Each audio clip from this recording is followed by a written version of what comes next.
ඩොජර් street එකට આવොත් ඔයාලට ගන්න පුළුවන් ස්පෙෂල් පීස් එකක් මොකද්ද? ඒ කියන්නේ ටිකක් පොඩි වෙනසක් තියෙන අනිත් තැන් වල නැති පීස් එකක්. මම කතා කරන්නේ මේ චීස් පීස් එක ගැන නෙමෙයි. මම කතා කරන්නේ මේ කෙප්ස් ස්පෙෂල් පීස් එක. ඒ කියන්නේ මෙන්න මේක. මේකේල බටර් හැමෙට චිකන් දානවා, ඉස්සෝ දානවා, මේ මිරිස් ජාති දානවා මම දන්නේ මොනවද දාලා තියෙන්නේ.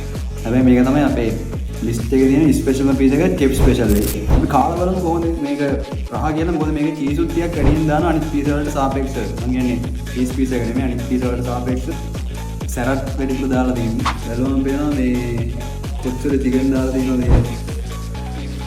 මේ ටික එන විදිහ බලන්න. මේක ගන්න බෑ මේක හැලෙන්න. ඒ තරම් බඩු දාලා තියෙනවා.